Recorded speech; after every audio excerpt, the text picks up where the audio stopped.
என்ன டாபிக்னா கல்யாணத்துக்கு முன் காதல், அதுக்கப்புறம் கல்யாணத்துக்கு பின் காதல். ஸோ இதை ரெண்டுமே முன்னாடி என் பேச்ச அவங்க கேட்டாங்க, இப்போ அவங்க பேச்ச நான் கேட்டுட்டு இருக்கேன். எவ்வளவு கேக்குறாரு இங்க வந்து சிதம்பரம் ஆட்சி தான், இங்கன்னா மீனாட்சி ஆட்சி நடந்துன்னு இருக்கு. சிதம்பரம் ஆட்சி தான் அது கேட்டியே, அது ரைட்டு, அதான் சிதம்பரம், அதான் மீனாட்சி. இதுல மீனாட்சி மேல இருக்கிறாரு பத்தியா. அவங்க பேச்ச நான் கேட்க,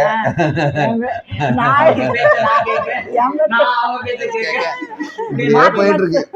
இப்படியே போனதாலதான் ஒரு 27 வருஷம் பின்னாடி காதலோ பின்னாடி காதலோ எல்லாருமே வந்து ஈகோ இல்லாம இருக்கணும்.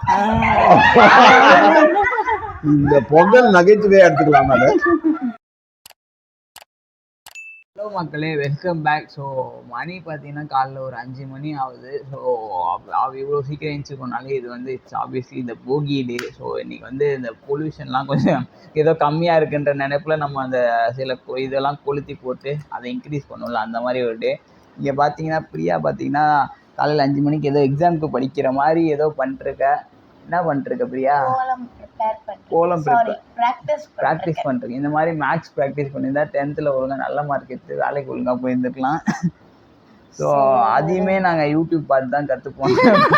முன்னாடிலாம் கோலம் புக்கு வாங்குவாங்க, இப்போல்லாம் அதையுமே யூடியூப்ல யாரோ ஒரு ஆன்ட்டி எடுத்து போட்டிருப்பாங்க, அதில் அவங்க புள்ளி தப்பாக வச்சுருப்பாங்க, அதே மாதிரி தப்பாக கணக்கு வராமல் இடிச்சுக்கிட்டு இருக்கு.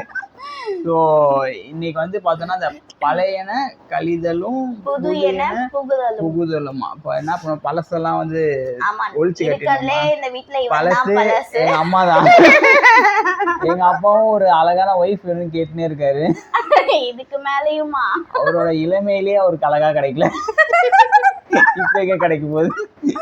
ஸோ இன்னைக்கு வந்து இந்த போகி டேயை வந்து கொண்டாட போகிறோம். ஸோ ஒரு நம்ம இதுக்கு சாஸ்திர சம்பிரதாயத்துக்கு சும்மா ஒரு பேப்பர் சும்மா போட்டு எரிக்கணுமா, அதனால அதை எரிக்கிறதுக்கான ப்ராசஸ்ல ரெடி ஆகிட்டு இருக்கோம். ஸோ அதை எரிக்கிற வீடியோவை பாருங்க.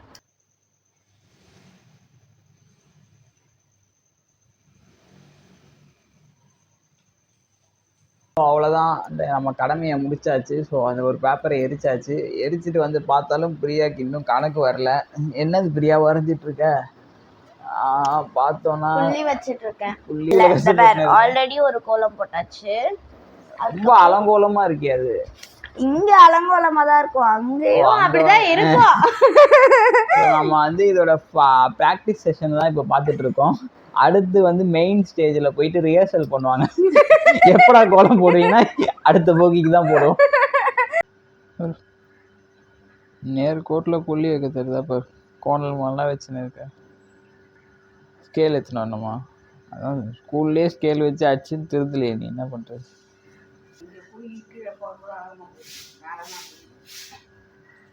இவங்க கோணலாக போடுறாங்கன்னா அதை போட விட்டது, அது இதுக்கு மேலே கோணலாக போடுச்சு. நோட்டில் பார்க்க ஏதோ ரொம்ப பெருசாக இருந்த மாதிரி இருந்தது, ரோட்டுக்கு வந்தால் தான் தெரியுது அதோட சைஸ் என்னன்னு. என்ன கோலம்? ஏதோ பிளேட்டில் ஏதோ ஆஃப் பாயில் போட்டிருக்கேன்.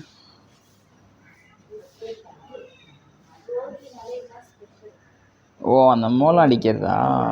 இப்போ அந்த மோளம்லாம் வந்து இதுவே இல்லை. முன்னாடிலாம் சின்ன வயசில் நான்லாம் மோளம் அடிச்சுன்னு ரோடோட சுற்றுவோம் நல்லா. ஓகே, ஸோ நம்ம ஃபைனல் அவுட்புட் இப்படி தான் இருக்குது.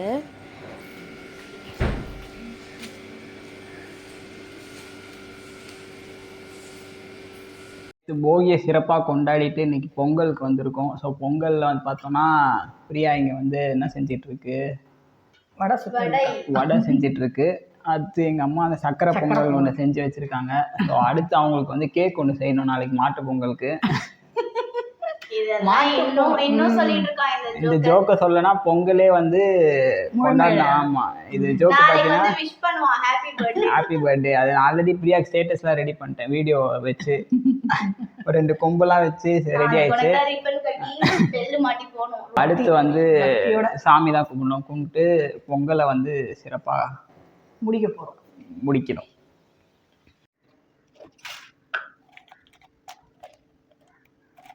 சாமி கும்பிட்டு முடிச்சாச்சு. ஸோ ஃபஸ்ட்டு என்ன வேணும் பிரியா? நானா நீ ஒன்னே ஒண்ணுதான் வேண்டுவ ஆரம்பத்துல ஒன்னே அப்பா ஒரு 100 சவரன் போட்டு கல்யாணம் பண்ணி வைக்கணும். அவர் பக்கத்துல என் பொண்ணு எப்போ அந்த சவரன் வாங்காம கல்யாணம் பண்ணிட்டு போகணும்னு வேண்டுவாரு. என்ன வேணுண்ணா? ரியல் வந்து பொதுவாதான் வேண்டுவேன், எல்லாரும் நல்லா இருக்கணும். எவ்வளோ நல்ல மனசு. உன் முகரைய பார்த்தாலே தெரியுது நீ அதை வேண்டலன்னு. நீங்க? நானா எனக்கு என்ன இருக்கு, 2 குழந்தைங்க பசங்களுக்கும் நல்லபடியா கல்யாணம் பண்ணி நல்லா இருக்கணும். ஒரு நல்ல சொல்றீங்களே தவிர அதுக்கான முயற்சி எதுவும் எடுக்க மாட்டீங்களே. அதான் இந்த இயர் தானே எடுக்க போறோம். ஒரே வருஷத்துல எனக்கு அவ்வளவு பொண்ணு கொடுக்க கீழே நிக்கிறாங்க. நல்லா கிடைக்கும்டா. உனக்கு ஒரு பொண்ணு, இவனுக்கு ஒரு மாப்பிள்ளை, 2 நடந்துச்சுன்னா நல்லபடியா நடந்துச்சுன்னா போதும். அதே மாதிரி உங்க அப்பா சொல்லியிருந்தாருன்னா உங்களுக்கு நினைச்சிருக்கணும். அவர் எங்க சொல்ல, நீங்களே பண்ணிட்டு. சரி, நீங்க என்ன வேணீங்க? அவர் ஆக்சுவலா அவர் வந்து கொஞ்சம் பொதுவாவே எல்லாரும் நல்லா இருக்கணும். ஏன்னா அதோட சேர்த்து எல்லாருக்காகவும் வேண்டுவார். ஏன்னா அவரு இன்டீரியர் டிசைனர்ன்றனால எல்லாரும் வீடு வாங்கி அதெல்லாம் பண்ணாதான் அவருக்கு ஆர்டர் கிடைக்கும்ன்றனால அது ஒண்ணு இருக்கு. மற்றவங்களும் நல்லா இருக்கணும், நம்மளும் நல்லா இருக்கணும். அந்த மாதிரி கேட்டியப்ப நீ என்னப்பா என்ன சாமி கிட்ட? போன பொங்கல் வேணதே அவர் இன்னும் கொடுக்கல. ஸோ அதை பெண்டிங்ல இருக்கு. அதை வந்து இந்த போல் திருப்பி வேண்டு கிடைக்கும் கண்டிப்பா. என்ன பண்ணிருக்காங்க? ஆமா, அவர் எப்போ அதை அப்ரூவ் பண்ணாரு தெரியல. பண்ணுவாரு ஒண்ணும் இது இல்ல. அவ்வளவுதான். இதுதான் நாங்க வேண்டிக்கிட்டது.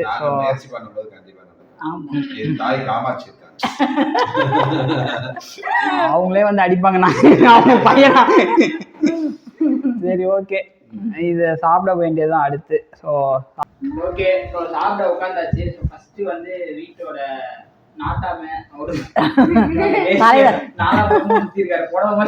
ஜாய் காக்காக்கு சோறு வைக்கிறதுக்கு பலிகாடு மாதிரி வைக்கிறீங்க. இத சாப்பிட்டு டெஸ்ட் பண்ணுவாரு. ஆமா, சாப்பிட்டுட்டு என்ன பேச போறோம்னா, இன்னைக்கு பட்டிமன்றம் சன் டிவில போன டாபிக் தான். ஸோ என்ன டாபிக்னா, கல்யாணத்துக்கு முன் காதல், அதுக்கப்புறம் பின் காதல். ஸோ இத ரெண்டுமே இவங்க இருக்கு. ஸோ கல்யாணத்துக்கு காதல், அதுக்கப்புறம் இப்போ. ஸோ அதை பத்தின உங்க கருத்து என்ன? முன்னாடிக்கும் பின்னாடிக்கும் அவரோட மைண்ட் இப்போ சொன்னா பிரச்சனை ஆகுது. ஆனா எங்க அம்மா தைரியமானவங்க, யாரு இருந்தாலும் முன்னாடி பின்னாடி என்ன டிஃபரன்ஸ்? முன்னாடி என் பேச்ச அவங்க கேட்டாங்க, இப்போ அவங்க பேச்ச நான் கேட்டுட்டு இருக்கேன்.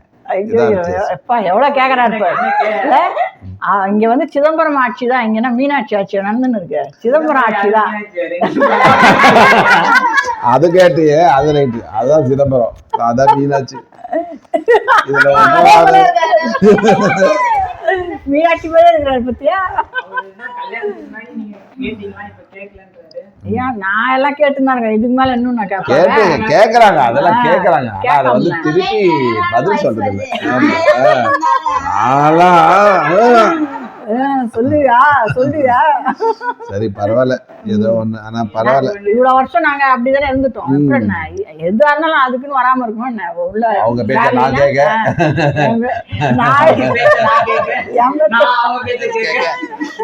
போயிட்டு இருக்கு. முன்னாடி காதலோ பின்னாடி காதலோ எல்லாருமே வந்து ஈகோ இல்லாம இருக்கணும். இந்த பொங்கல் நகைச்சுவையா எடுத்துக்கலாம். அது காமெடியா பரவாயில்ல, நல்லா இருக்கு, நல்லா இருக்கு. ஜோக் அடிச்சது புரிஞ்சிச்சு.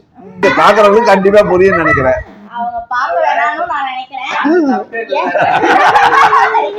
முதல்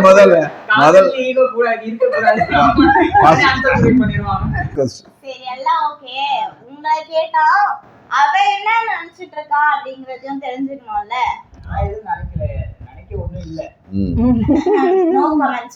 இல்ல எல்லாமே இப்ப அனுபவம் தானே. இப்படியும் அப்படி இருக்கு, அது அப்படி ரொம்ப அடி வாங்கியிருக்காரு. அதனால வந்து அவன் அது இப்போ ஒரு தெளிவா இருக்கான். என்ன தெளிவு? ஒரு தெளிவும் இல்ல. இதுக்கு இப்ப எதுவும் கிடைக்காது. அப்படிலாம் கிடையாது. காதல் வந்து எந்த வயசுல வேணாலும் வரும். சோ நம்ம ஒரு ஸ்ட்ராங்கா 40 வயசுல தேங்க் யூ ஒரு 50 வயசுல எதிர்பார்த்தேன். ஓகே, இதுதான் அந்த பட்டிமன்றத்தோட இது. அவங்க வந்து கல்யாணத்துக்கு அப்புறம் இருக்க அதுதான் ரொம்ப முக்கியமானதுன்னு சொல்லி தீர்ப்பு கொடுத்தாரு சாலமன் பாப்பையா. ஸோ ஆமா அதான் உண்மை. அப்பதான் நம்ம லைஃப் ரன் பண்ண முடியும். முன்னாடி மட்டும் இருந்து பின்னாடி இல்லைன்னா கஷ்டம் தான். அதுக்கப்புறம் பிரிஞ்சு போயிட்டாரு. ரெண்டு பக்கமும் 2 இடத்துலயும் இருக்கணும். முடிச்சுக்கலாம். போதும். பொங்கல் இதோட முடியுது. நாளைக்கு ஆமா. வந்து மாட்டு பொங்கல். 2 பேருக்கும் ஹாப்பி பர்த்டே சொல்லி கொண்டாடுவோம். பாய். பாய்.